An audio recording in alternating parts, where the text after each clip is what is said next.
Sure, yeah. So, yeah, thank you very much for showing up, everybody. This actually is the meeting that I guess was originally scheduled for Wednesday at 8 last week. So this is, we're talking about some design topics. As you can see on Rob's screen, there's a series of them that need to be discussed. I think Adam also was had a bunch of topics. I think that were of his interest. I don't know if you've captured them yet, but anyway. So we're here to discuss those. Thursday to talk about planning details and so on and so forth. But for now, we'll focus on the technical details of these subjects on the agenda.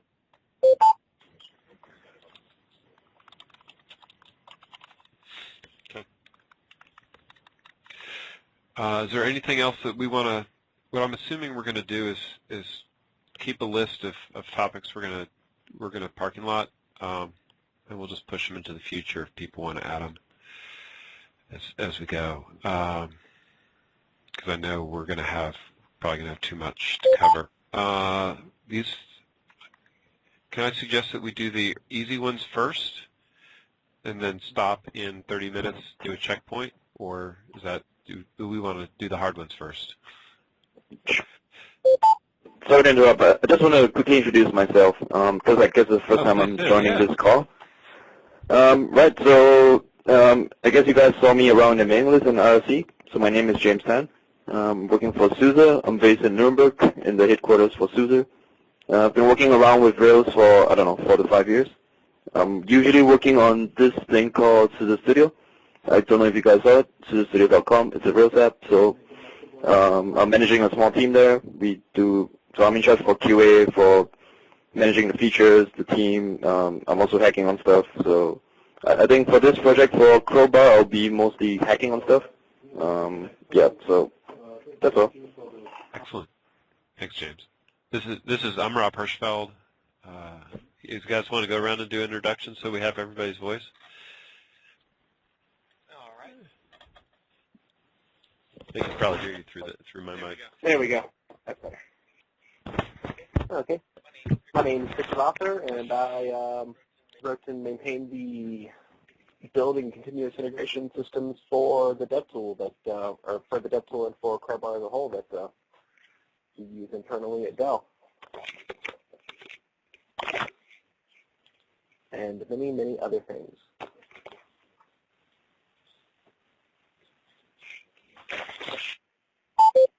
And, Wayne, I think you're next.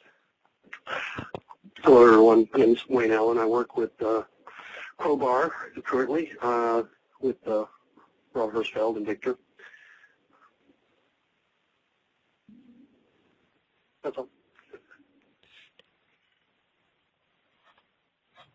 I'll chime in. I'm Judd Malton. I work at Dell. CMDB is my fault.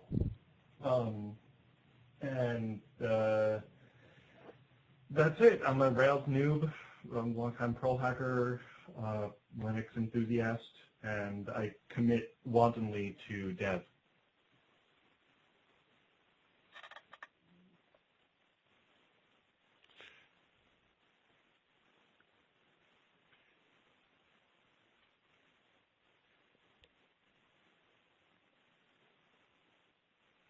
I think we got everybody right on the call. Anyone? So let's get into it. And Adam's on the first. Good. So back to the good idea for the introductions. Do we want to cover quick topics first or hard topics first? I guess the quick ones would be nice. That would be my preference too. Yeah, Yum downloads the small file like that. All right. So, that one's not small. This one's probably small. This one's small, I think. This one's big-ish. Rails engines, I'd like to have some time to have Wayne do an update on that. This one's pretty small. Rails migrations, hopefully, let's do that. Is that all right? Any other topics we want to Do it? Oh, I lost Surya. Hold on. The one I added is small. Which one? The bar clamps need packaging? Yeah. All right. Top then? I'll let you kick it off. And get Surya Yeah, sure. back. Well, if you just, okay. Yeah, go ahead. That's fine. If you just click on that Trello card, and you can just quickly go through the checklist.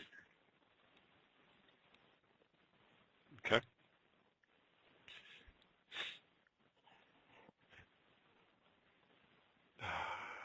Did I lose the audio altogether? Or just for Surya? No, I'm good. Okay. Sorry, I'm trying to bridge Surya in. He has trouble with the join me voice over IP, so. Yeah, got it. Yeah. Good. All right, which card did you want to see? Etherpad. You guys, sorry I'm late. Hey, Andy. It's hard to join the call on the Dell network.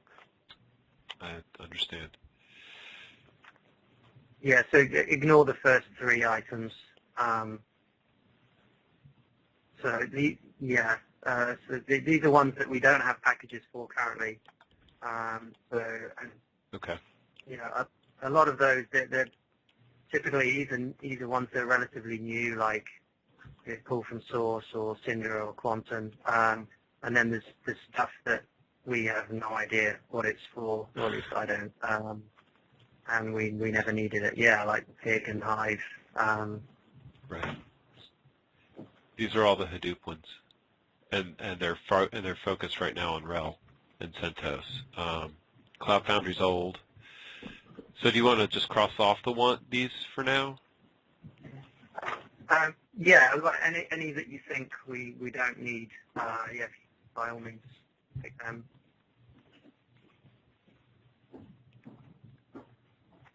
Okay, the Cloud Foundry bar clamp's very old. Or actually, it's not old, but it's not in any particular state, so I wouldn't pull it in right now. Actually, you know what? It might be. Well, it doesn't matter. I'll do it. I'll create a separate checklist after and move them to that. Okay. But yeah,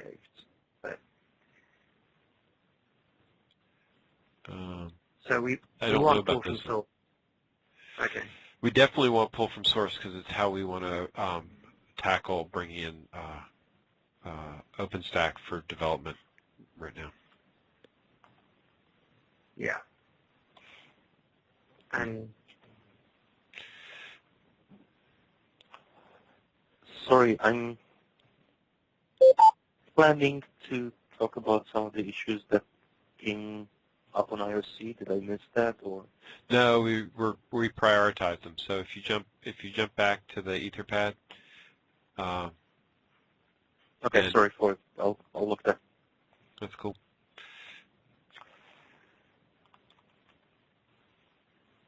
okay, I think that's probably all.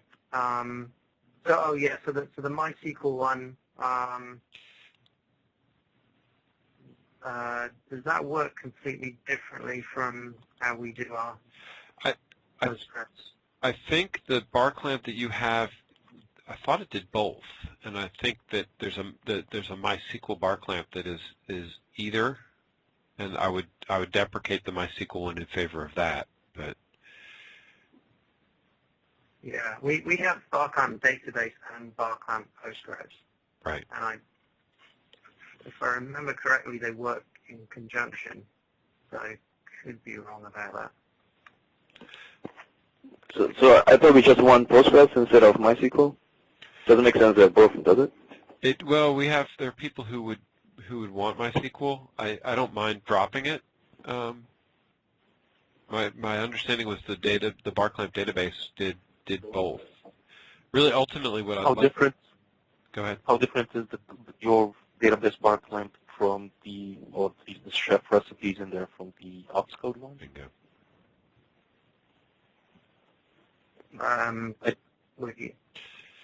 So ideally, we'd move these things so that we'd be able to upstream the chef the ones from in the community chef, right?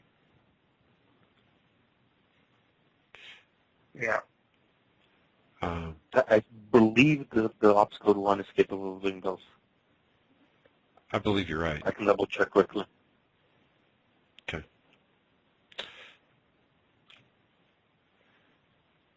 So I'll check with Ralph on our side because he did the Postgres work, and I think at the time he would have looked into anything that was available upstream before creating something. Right. And I'm sure he had a good reason for doing it this way, but things may have changed since then. So I'll check with him and we'll try and figure out what to do to that. But let's take the we don't want the MySQL one. But Postgres is more important, and but the ideal is to be able to use whatever's from upstream chef and be as close to that as possible. Okay. So and the HA pair one for now, we'll just kind of leave that pending. I'm not. I don't. We started work on an HA pair a while ago. I'm assuming that's that one. I would hold it for now because we probably want to address HA differently. Okay. I'd have to look at the current state of it. There's been a pretty active thread on the mailing list, on the OpenStack mailing list recently about HA, and some of the strategies are no longer paired, more like clustered. Mm-hmm. And I think, for example, the RabbitMQ ops code recipe knows about, ops code cookbook, or maybe it's the RCB one. Anyhow, they're just cookbooks that know how to deploy clusters of RabbitMQ. Right. I haven't looked for a database one. We don't need to spend any more time on it. In the context of this card, it's just for, upcoming imminent work, just for getting us to a point where we're able to do CI in the way we want to. So we don't need to have everything covered, just the important stuff. Okay. From that perspective, then Quantum, I would pull Quantum out too. Until we've actually built the Quantum, so the idea would be this one's not really functional yet, so we should pull it, is my assumption. Or is it a stub and you want to do tests on it? We don't. There's no stub, but it's easy to. The actual packaging is a pretty small job. Okay. It's a question of whether we want to bother. Let's leave it. It makes sense to have it there. Okay, so that one's good. Okay. All right, we're done with that then. Okay, next. Chef 10 versus 11.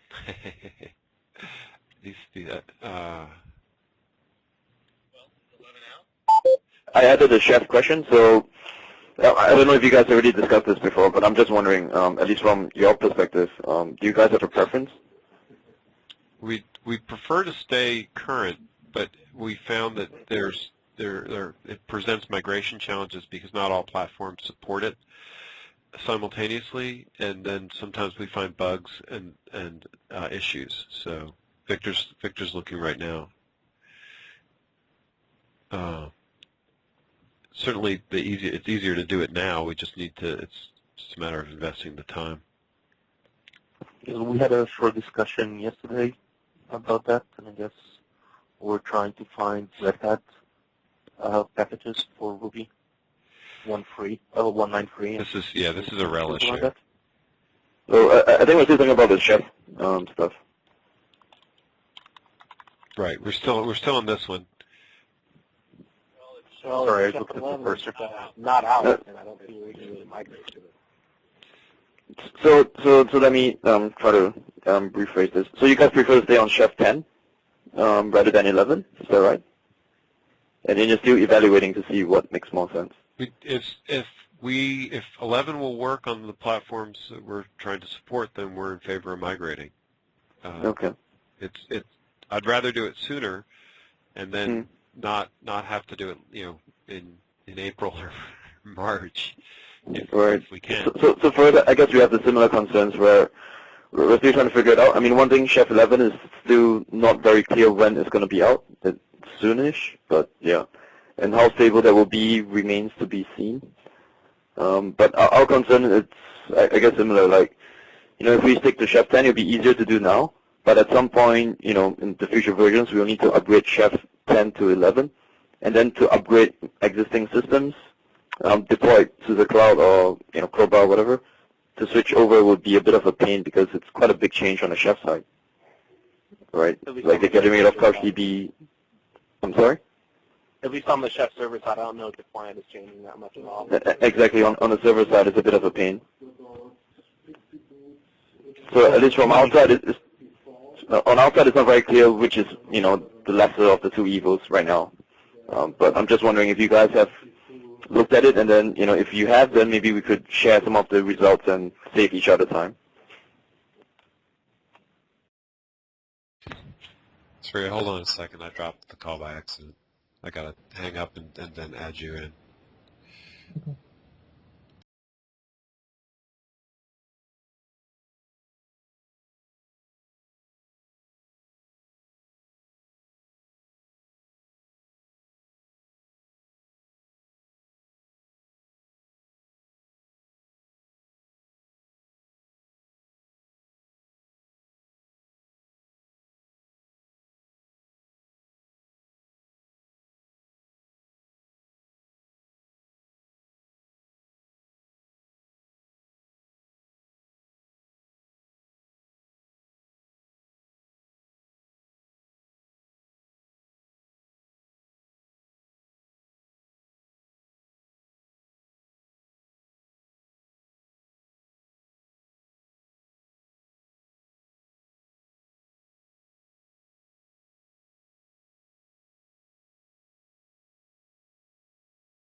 Okay.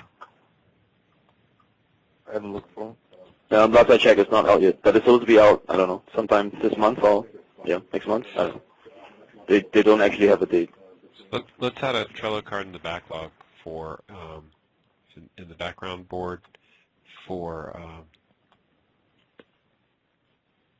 evaluating. We have friends at Upscode. Do we know if do we have any inside info from our friends at Upscode? I think Christoph Tew from SISA, he's not on the call today, I guess, but he said he talked to Matt from Upscode, I don't know, last week, and they said they're pretty close to releasing Chef 11, but still they didn't give a concrete date. But they are aiming for sometime this month. But having Christmas and all, I'm not sure, but it makes a big difference, If it comes out on Christmas, then, well, we're not going to test it. Yeah. I would expect that we'll migrate within the release time frame, unless we find issues. Okay, good. I think that's good enough for me now, yeah. Right. Because we adopt a similar stand. Yeah. And Matt's on the Crowbar IRC channel now as well.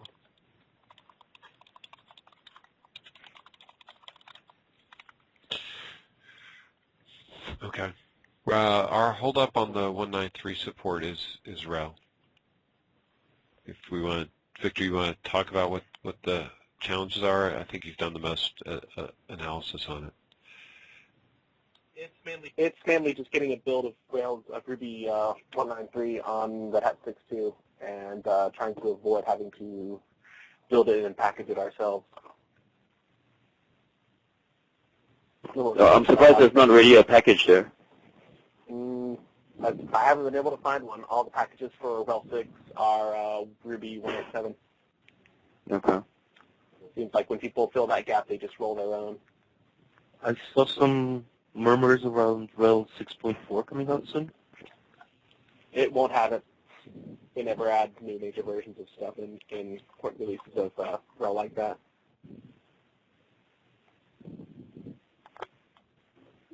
Okay, so it sounds like you guys would prefer 193 as well. You just need to figure out the packaging on RHEL. Yeah. Okay, that's good. So, and will do you guys need to support both for whatever reasons, or you can just like say, okay, it's now 1.9? we don't need to support both. We will move to 1.9. And so the question is, we've asked this before, do we want to move to 193 on SUSE and Canonical and assume it's going to come for RHEL in time? But I've left that as an open question before and just kick that down the field so that we can move solve some of our other Ruby challenges by moving to 193. So yeah, I kind of prefer to do the migration I kind of prefer to do the OS migrations as an all or nothing thing. Either we do it across all the OSs we support or we do it across none of them, mainly to keep the CI hassles to a minimum.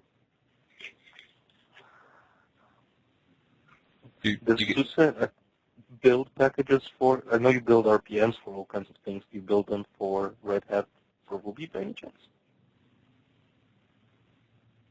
Can we use your packages for RHEL, as wacky as it sounds?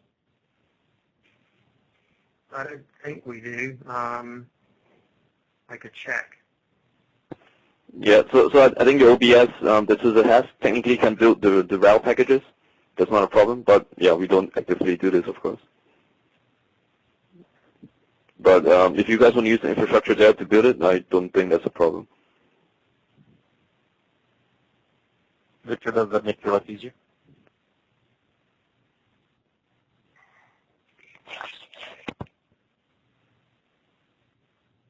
I guess it doesn't make a big difference. I mean, if you're going to write a spec file, then running it locally or in some build service probably won't be a big deal. Yeah, or what is more likely to happen is we would steal spec files from someone else rather than use them. Yeah, that would be better. Then you don't have to maintain all that stuff. I would assume quite some other people are pushing for that as well. I mean, Ruby 1.8 is getting pretty old. Mm-hmm. But I mean, then again, we are also talking about RHEL, and they pick a package set when they cut the release, and that's where it stays for the entire supported life. Right, but I'm not sure what you guys are looking at. I mean, for SLAS, we have a similar situation. So in the SLAS base itself, we will still stick to Ruby 1.8.7. But for the products like Studio or whatever that needs new one, we have some additional packages for the newer Ruby that we pull in. So it's sort of on a case-by-case basis, but we do have a maintained package that is out there if we need it. So I would assume RHEL would have something similar, but I don't know. Well, we just found a GitHub repo that has an updated 193 RPM spec that we can steal. So I know that RHEL doesn't have it. I know CentOS doesn't, and I know that Apple doesn't maintain a Ruby 193 release. Well, I googled around a little and I did find a 192 spec somewhere. Yeah, we just found a 193 spec, and I think I'm going to steal and use. Here's on the chat.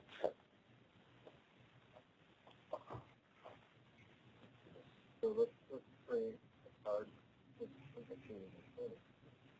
Create a card for the 193. Rob, you're really muffled. I was talking through Victor's or Wayne's mic. Sorry. That should be better. So we have a card coming for Ruby 1. Yeah.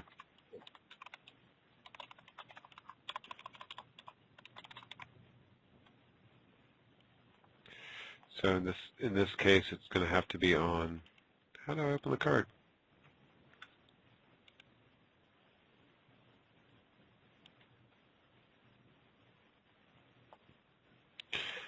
Ah, that's what I wanted.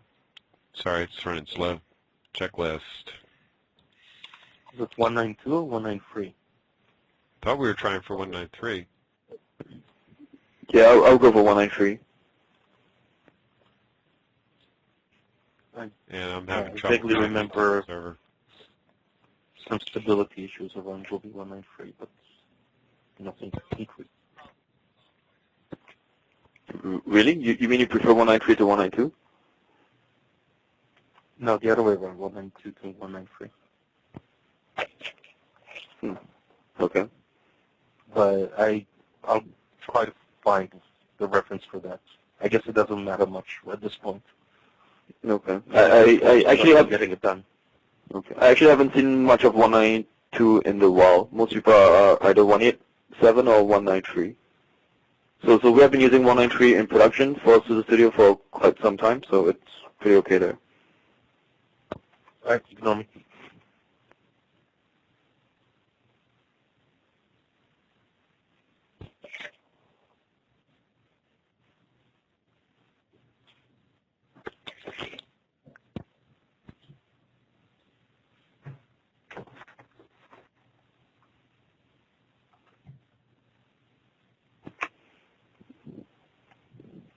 But I guess in general, moving to 193 is not that much work other than, packaging for RHEL and whatever.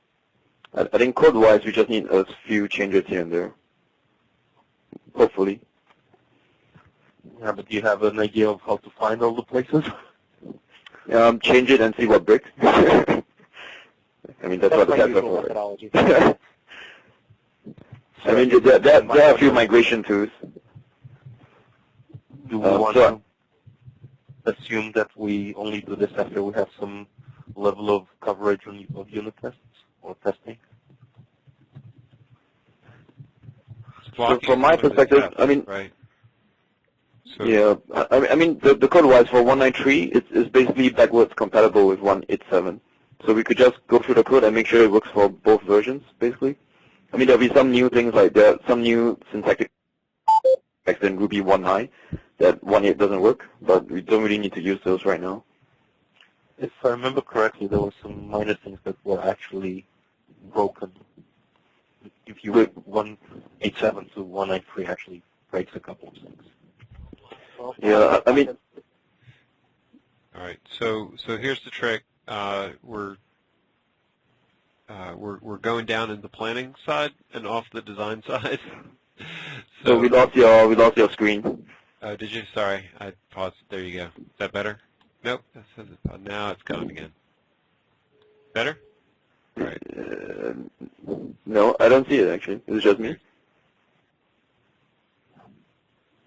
Thanks. So I see the pop-up that says sharing stopped and started, and your mouse, but that's it. Interesting. Yeah, same here. Can you see it, Wayne? No, you can't either. Okay, hold on. I messed with it a little bit. Oh. It's back.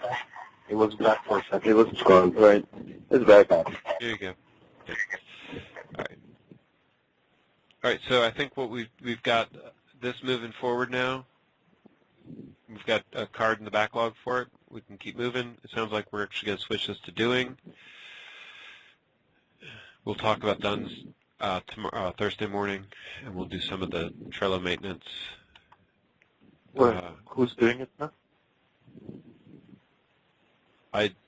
Did you assign somebody to it? We haven't assigned somebody to it. I was assuming we'd talk about that on Thursday. So I can keep it in the backlog when I do that. Although, where did it go? There it is. Okay. So dev environments for automated testing. All right. This was a topic that came up as we were reviewing all the different ways that we internally write code here, and we know that other people do it completely differently. And what we found is that the tests have requirements for things that sometimes will work in some environments and not in others. So the one that we definitely need, there's one we want to be able to work, which is the run unit tests as a pre-pull requirement, is our thought. The other one is the build infrastructure, which I believe is the same as the dev tool, right? Victor? Are you expecting the build environment to be the same as the dev tool for running unit tests, or is there going to be more? I wasn't thinking about the build environment so much for running. The only thing I'm thinking about the dev tool, or with regards to unit tests, is the dev setup unit test, dev run unit test, that sort of thing. But for the build environment, I wasn't thinking about that so much as the test environment that we wound up setting up after doing a build. And for that, I would just assume that the environment that we're going to be running unit tests on is a deployed admin node, or at least an admin node that's gotten past some stage where the Crowbar, where all the Crowbar bits are up and running.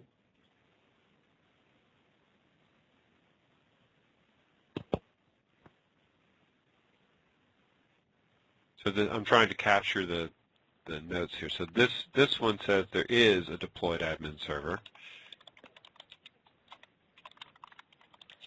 Well, is it about the admin server, or is it about the chef server?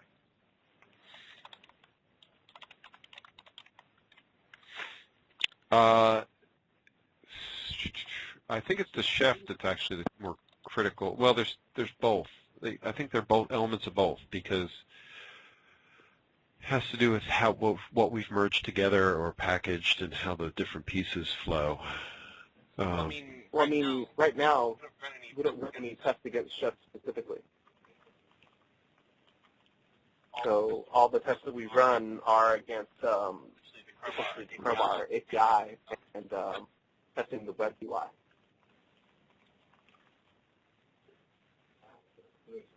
There's an open question here as to whether or not we want to require Chef to run some of these tests.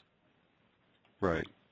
Because, so go ahead, Andy. Maybe I was trying to reflect that in the email. So right now, somewhere soon, I don't know exactly how soon, but pretty soon, we should be able to point to an external Chef server that exists in the environment that's not necessarily co-installed.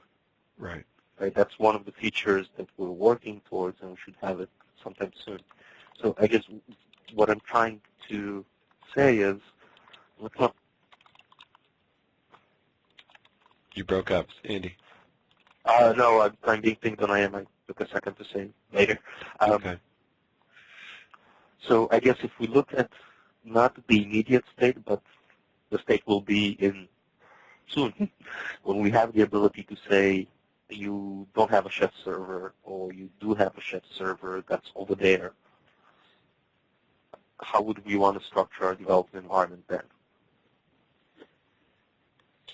And or at least for my purposes of this, if you have a Chef server that you attach to, you're going to need to basically clean out whatever test artifacts you have before you run tests, right?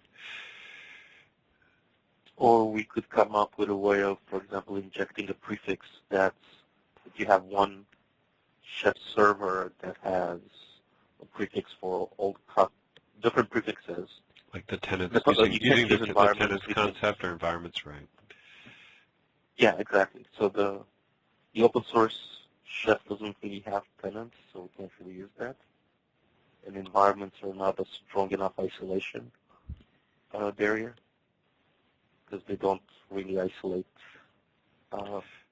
without changes in code, don't isolate nodes and data bags and whatever, and roles. Anyhow, we don't have to be. Yeah, I mean, potentially you could just have one shared Chef server that people share that you point to, or you have. Go crazy.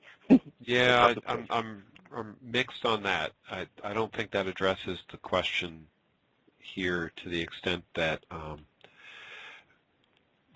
we're trying to figure out where we want to be able to execute the tests against. So,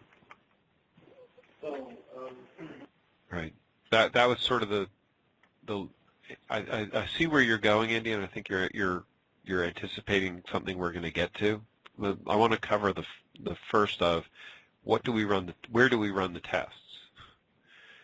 Right. We need to run them in a dev's environment, and there might be more than one way that we set up a dev environment. We need to run them in the smoke test infrastructure, and we need to be able to run them from the dev tool, maybe. Okay. So what I was going, part of what triggered this was my pull request that had the disable chef flag, arguably in the wrong place, but let's argue that for a second. But I guess the underlying assertion is that there are significant useful unit tests that we can write and execute that without actually poking at chef. I totally agree. And one of the assumptions but that I'm still interacting with the CMDB layer. One of the assumptions I'm making here is that we might have tests that run in different environments, and we just need to accept or have some way of flagging that these tests will fail in the dev tool run because they don't have chef. But if we have chef, then these tests would run or pass. And that's what I'm trying to catalog the environments so that we can create the Venn diagram. Ideally, I'd rather have it so that the tests themselves are aware of the environment they're running in and return either pass, fail, or not applicable. So is James James don't have to care about drafting out the environments in advance. I totally agree. The thing about that is that we have to agree with what the environments are so that we can build the flags to say, all right, I don't think we know enough to separate this. We can have flags essentially piecemeal. Wait, so one of the I think we're in some sort of violent agreement and not hearing the disagreement, which I think was coming from James. Is he on the line? Yeah, I'm here. I'm actually just trying to digest the use cases right now. So there are two main environments, right? So you have one case where there is no chef server, and one case where you want to test with the chef server. Is there anything else?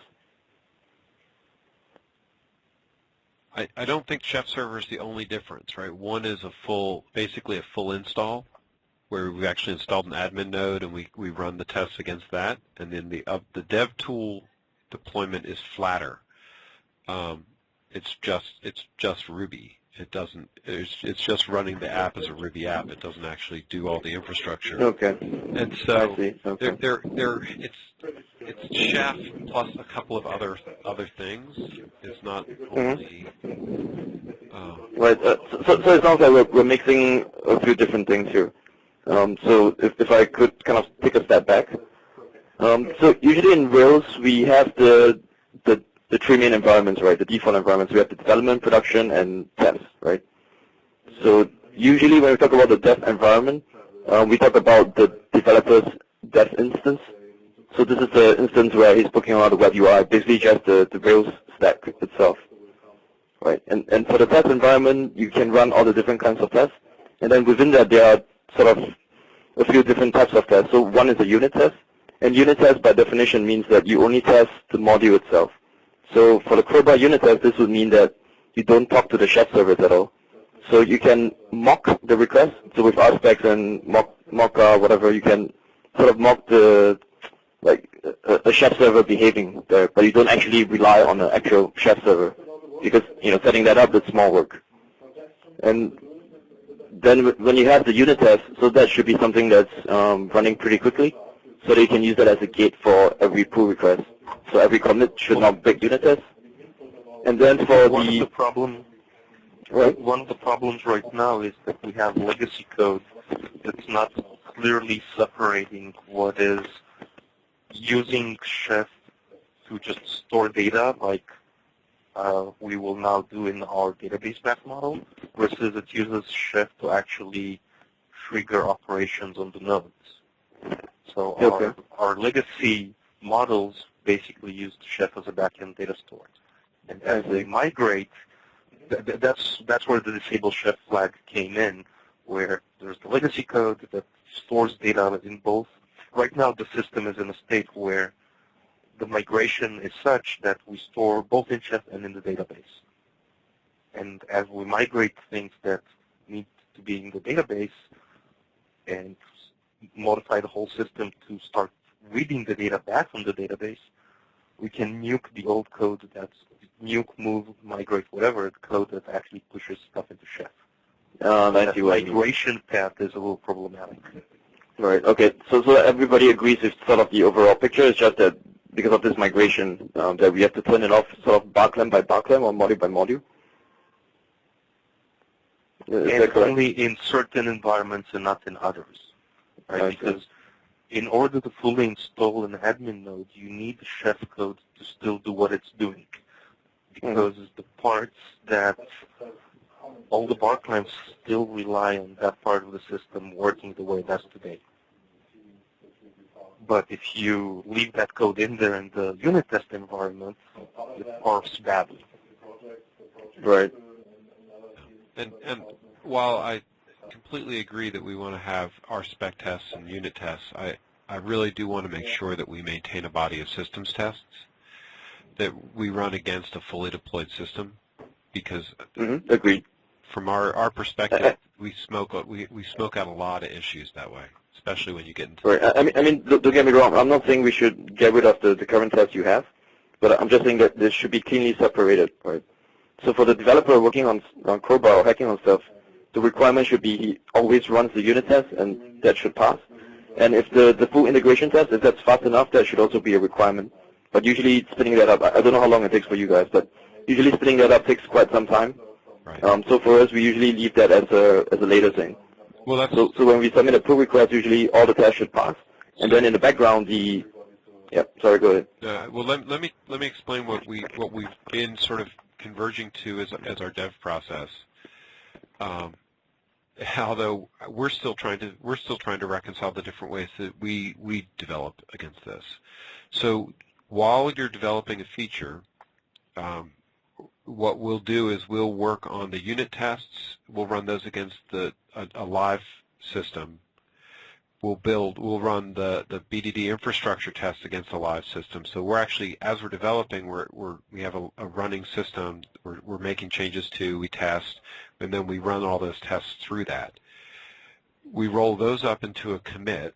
We do the commit, and then we can from that we can do a dev tool run unit tests, and that actually creates a non-deployed, just the Rails instance. And then that runs effectively the same body of tests that we would expect to be a build gate, right? So that set of tests would need to pass really before you do a pull request. Although typically we don't stop there. So we'll run the tests, make sure they pass, then we'll do a full build. Then we'll do a full deploy, and then we'll test to make sure that works, and then we'll run the tests against a fully integrated build, and then we'll do a push. So we'll actually do a full install as a prereq to a push, and then Victor's working to expand the automated build infrastructure to do a pull. When a pull comes in, to first run the dev tool run unit tests against that, report that those worked, then actually do a build, install, run the build, install the bits for that, and then run the same tests again. Actually run a more comprehensive smoke test suite against that deployment, and then report the status of that. So in the way we're doing it, we end up having a lot of paths run through these dev tool unit tests, but they're not the complete suite. We don't want them to be the complete suite. Does that help explain some of why we're going back to this? Yeah, that's pretty helpful. Thanks for explaining that. So I guess what I'm trying to do is to sort of remove the requirement to have an actual deployed system, because for us, we will deploy the system a bit differently and build it from the source. Right. But I think that's okay. So I think they can kind of both coexist. That's to us what the dev tool tests are they're not the integration tests, they're the unit tests.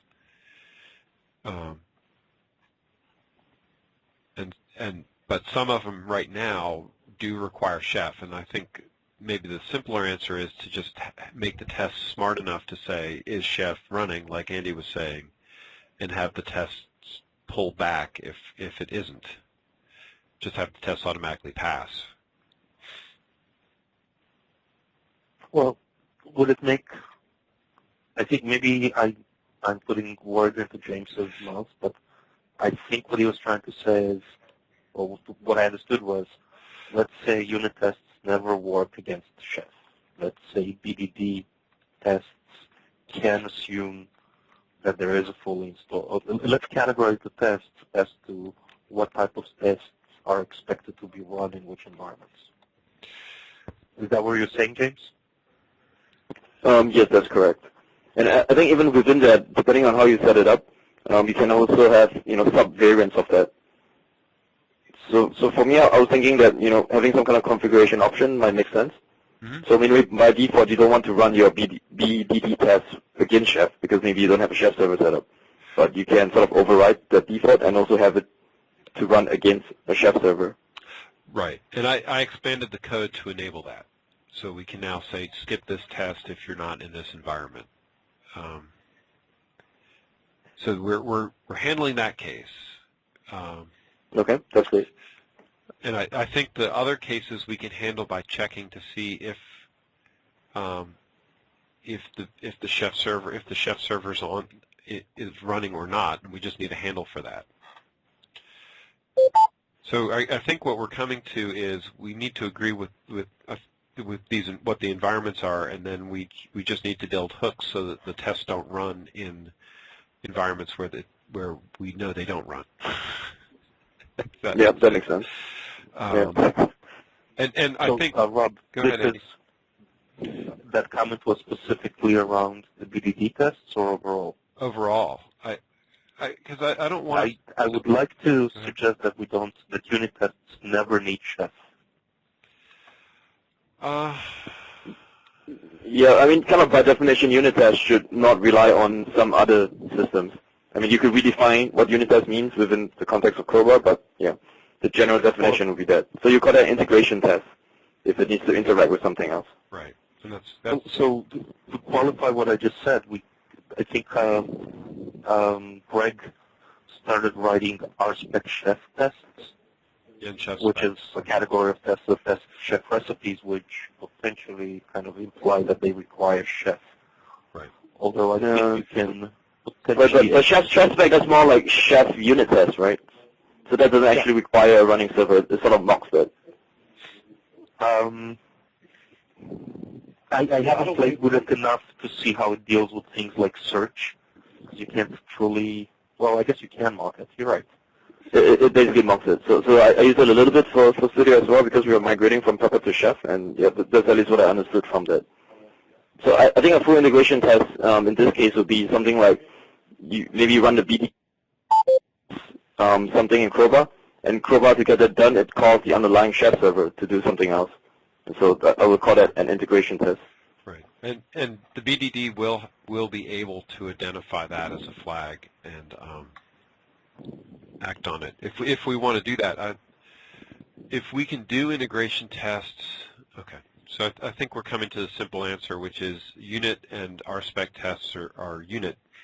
They're not integration tests, and we'll do integrate. Well, we have places we can do integration tests, and we'll identify those, and those will automatically disable things that require environmental capabilities. We can make it smart enough for that. Yep, that makes sense. Okay. It's just I expect that for our team we're going to keep doing a deployment before a pull and run the full series of integration tests against that deployment as a gate for a pull. It takes more time, but I think culturally our team prefers that safety. And I think that's perfectly fine. Yeah. Okay. And our systems are built to do it, so. You guys have enough shiny laptops so you can do that. Yeah? Exactly. That was why we spec the laptops like that, because we had to originally. Now it's becoming enough. If you send us some, we will also do the same thing. That's the promise. If I can make it. You send us money back. Well, hopefully at some point soon the CI infrastructure will do that automatically, and then we potentially can remove the requirement to do that before a pull. Yeah. So you'll run the unit test, you'll do the pull, and you'll get feedback how it impacted the overall system. Yeah. Okay. So let me suggest that we've gotten, I think, to a. I don't think we're done with this, but I think we've gotten a lot further. I want to cover the Rails migrations conversation because maybe we can do that fast, and then, or maybe not. And I was going to suggest the Rails engines discussion that we pushed to Friday. We have a call on Thursday. Yeah. Wait, Rob, before we move on, so are we good to accept that pull request now? Which one? The one that spawned off this conversation about the test environments.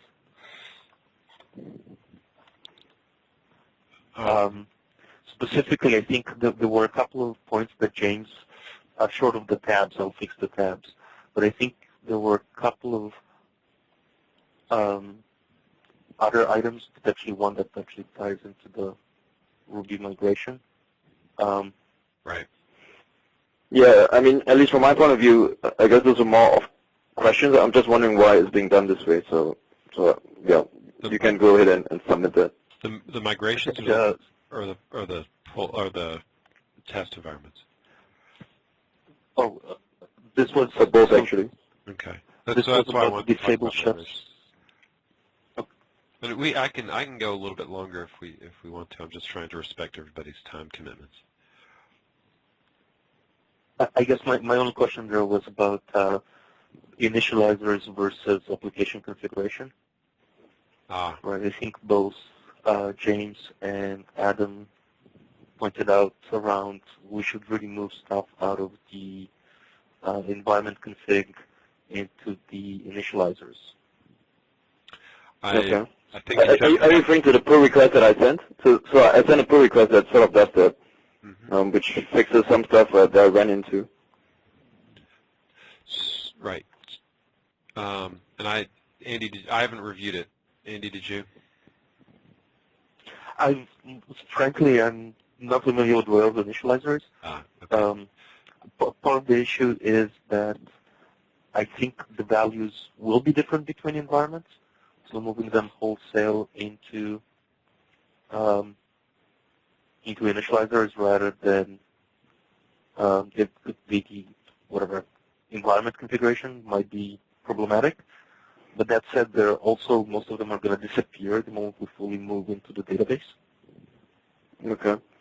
So parameters are going to be read from the database. Right. So initializers, it's nothing much actually. It's just a callback that is run. I think slightly after the config is done, or sometime within that context. Yeah. So I think my pull request, I just shifted some code and removed some duplications. So because there were some variables or some constants that were defined multiple times in each environment, and they have exactly the same value. Right. So for those, I moved to the initializers, and I mean it's the same value. And if you need to change it later on, you can just override it, of course. Let me review it because I am familiar with initializers, Andy, and I'll take that that's pretty much what I thought. The thing is, there used to be another value, which was chef offline. Right. Which basically, which we removed, which was different between test development and production. Production was test offline false, and it was on in the other ones. Okay. And the other on. But my point is, with the initializers, that's just kind of the default and the fallback. So if you need to override it within each environment, you can still do this. It's fine. Makes sense. Yeah, I think at some point one of the comments said something to the extent this is not going to work correctly. Okay. I think you made one comment and I replied to that. Okay, I didn't understand why it wouldn't work correctly. That's what I meant by I'm not familiar enough with initializers. Okay. Because it's ugly, but it works. Is that a fair statement? Okay. I mean, it didn't work for me. That's why I changed it. But maybe I overlooked something. So. What wasn't working for you? Actually, should we do it on IRC instead of getting everybody? Yeah, so I think we should talk about that offline. Okay. my only resistance here is I'm in the process of getting rid of them completely and moving into the database. But other than that, things I don't need to move. Okay, I mean, if you're going to get rid of it, then yeah, you can just get rid of it then. You can ignore the pull request. I didn't know you were doing that. Yeah, so basically, okay, I'll stop diverting us. We should probably talk about CMDB at some point again. So Andy, you have this poll then? Sorry? I see this actually looks okay. The poll looks okay. Okay, we'll coordinate on IRC on this. I do want to actually take the interactive time to talk about migrations a little bit, because I think we do have a philosophy thing to work out on that. So James, my concern with migrations, or my feeling on migrations, is that while we're working on the data models and we're expecting people to build the database from scratch right now, it's easier to comprehend the migrations in one place rather than try and deal with it actually being a additive. Once we get to a point where the database is stabilized, then we'd switch to using migrations. Okay. That's been the practice, because otherwise we're going to end up with a lot of migrations coming in, and while it makes it, and so it becomes very difficult to go. Except you could go to the schema file and find out what the overall schema is, which is probably a good habit. But at some point, my experience with a Rails deployment is we're going to end up collapsing all the migrations back into a single migration, or into a small set of migrations, which is the normal process. And so instead of going through that process, it seems more straightforward to me just to modify the models in place where we have the migrations, and then probably in a couple months, or whenever we feel like the database is stabilized, say stop. Now we're going to use migrations, and we'll do them. We'll use those at that point going forward. Okay. I mean, that's a fair argument, and for us in the other projects, we also have the same problem. Yeah. So like you said, we also, every now and then when we have too many migrations, like when we have like 300 migrations, we just say, okay, from this point we squash all these 300 into one. Right. And then sort of clean up the whole thing, and then it will build up over there. And but we do this, like pretty rarely, like I don't know, once a year or whatever. So I'm okay with the current model. I was just curious why you guys were doing that, and yeah, I think you explained that pretty well. Okay. My concern with that is that it's probably not a big deal, but usually in the development instance, like I have the Crowbar web UI, I'm adding a bunch of different stuff. I have some notes, and if I need to drop the database, I'm going to lose all my data there, and then I have to sort of reset up all this stuff again. Yeah. So that's the main annoyance. And I need to do a design session on what I'm doing around the simulator stuff, because I'm effectively trying to be able to recreate a database much more quickly. And so that's part of I think we just continue to dialogue about it, and when the cost of doing that becomes too high, then we'll switch and start doing migrations. I'm perfectly cool with that. There's just a tipping point in pain. Right. So I'm open to switching when I think that we want to maintain upgrades. Okay. Actually, that'll be a nice milestone when we hit it.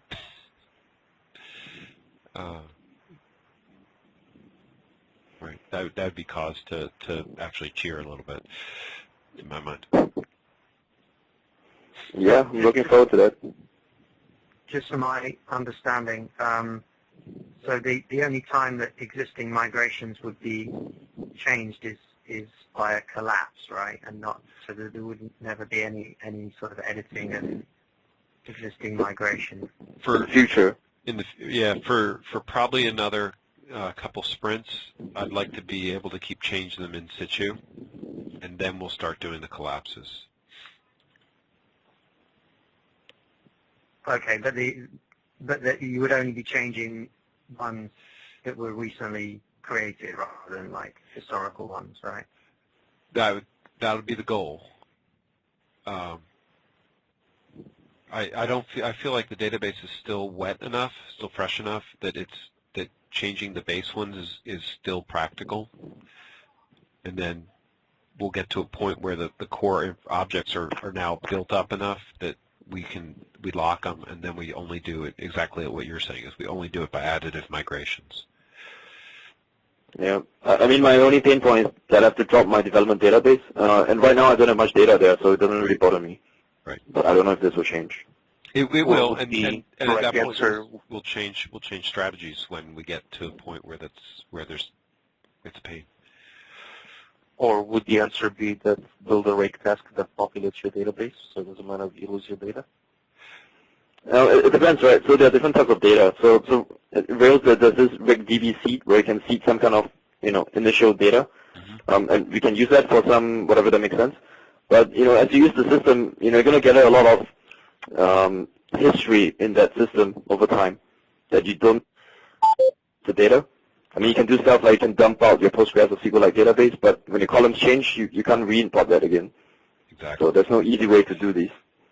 And for us, what we like to do is we like to keep an instance running somewhere that has all this data, and we just upgrade it. So like if it's a deployed customer system, it sort of simulates the same thing, so that it can run the same patches or whatever, and it will still not break or do weird stuff. I completely agree. I just don't feel like we're at the point yet to do that. I think we'll get there. Yep, that's fine with me. I'm just trying to understand, what's going on. That's right. Yeah. I've just at this phase in projects, I've tried to add a whole bunch of migrations, and it ends up being housekeeping. And so I'm trying to avoid that housekeeping right now. And we'll. Okay. I don't think we need more time on that, unless somebody else wants to keep it going. I wanted to take this a step further, frankly, and not use the date-based migration formats and just use simple numbers until we actually release, and only then switch. When we use migration to fully migrate rather than set up. Actually, Rails in the past, they use sequential numbers for the Rails migration instead of the timestamp. But this causes problems when you work on different branches. And when you fork a branch and then you have this thing, and then you have a lot of conflict. So that's why they switched to the timestamp, which usually works better.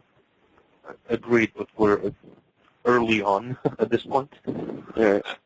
I know that whenever I have to edit a migration with Vim or with some not very smart editor, apparently we have a bunch of migrations that were created seconds apart. So this were at the 17th character, which is really hard. Yeah. I've actually had to do a few renames. Yeah.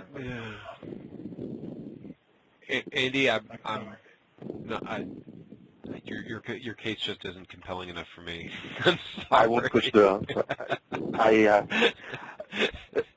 I guess to James's point, the time-based migrations are meant to solve conflict issues. We're not in a place where we will have conflicts.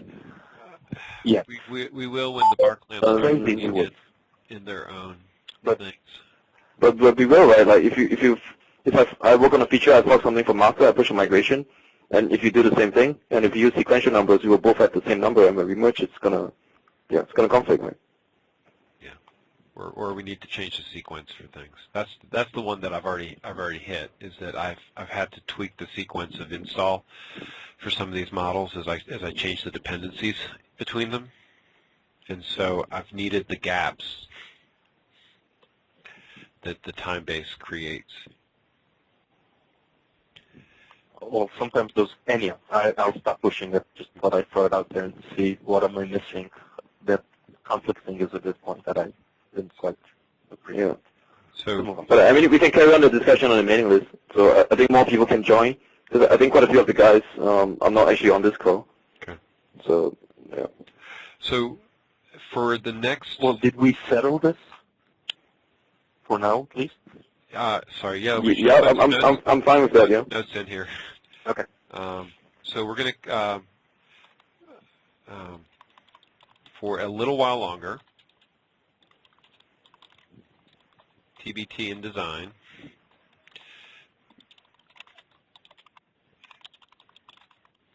we're going to continue to modify the base. After the benchmark, right, we will, changes will be to additive migrations. Okay? Right, and then we'll figure out when to squish.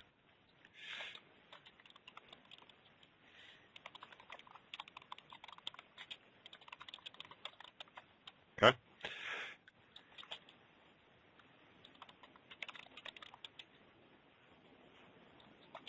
Okay. Does that capture it? Yep, looks good. Okay. So I really do want to talk about Rails engines. We're out of time for today. What I'm going to suggest is that we have a catch-up design meeting on Friday, if people are available. It's our last day before holiday, but you won't be here. Okay, so do you want to try Thursday? So I'll be gone for vacation from Thursday onwards. Okay. So that. But yeah, of course you guys can go ahead. It's James. James, I'd really like your input if you have experience with engines. I haven't actually used engines much, so I can't really give much input right now. Well, and honestly, I don't really know the Barcam use case that well. Okay. But I see there are already quite some interesting discussions on the mailing list. So. Yeah. See, this gets tied in. This gets tied into the APIs also and paths. So why don't we do this? If we're not ready, why don't we do it in the new year? Right. That'll give Wayne some time to get ahead on that. It really won't impact actual changes. Adam, I'll reach out to you on Crowbar 2 schedule separately, and then we'll talk about this early in the new year too. Actually, I was hoping to get a little bit of clarity. I mean, I guess you guys can't give anything concrete right now, but I would like to have a rough feeling about, what you guys are thinking about the Crowbar 2 schedule. Like roughly, are you targeting March, May, or I don't know, whatever? We would like to be able to make announcements at the next OpenStack Summit. Okay. I'm being vague. But that's that's quite big, yeah. Yeah, it is big. When is the summit? The summit is in And April. we're working on a schedule, right? We're expecting to get a schedule early January. Okay. Is that fair, Rob? We're working on a schedule right now. So we have, but I need to coordinate with. This is an open call. There's things I need to coordinate behind the scenes before I can make schedule statements on an open call. But okay. The intent is that everything should line up with time to spare before the OpenStack Summit. When is the summit? The summit is early April. Early April, okay. Okay, so I guess we have to follow up on that in January. Yeah, there should be some internal clarity. Before. Yeah, I mean, I'm just trying to figure out because we obviously have a dependency on Crowbar, so we sort of need to know when and adjust our plans if necessary as well. I totally understand, and we're working to align with SUSE, but one on one. I'm not sure. Next in early January. I'll be ready to discuss it on a community call. But there's things I need to make sure that we're aligned on before I do. Sure. So I hate to not be able to do that, but I have to respect our marketing teams too. Yeah, that's fine. Okay. Cool. So those things will definitely hit. We are talking Thursday to review the Trello board in some detail and figure out what's in motion and moving around. And that should be it. I did record this call. I don't know how the recording turned out. I can never tell in advance. But hopefully I'll be able to post it and we can review the notes. One other thing I would ask is that if you have design topics that we see on the list and we want to discuss, just throw them into this Etherpad, and we will continue to track, because I'd like to get back into a regular cadence on these design meetings. If we need to have them weekly to burn down a backlog, I'm happy to do that. Although I think IRC and email are helping a lot too.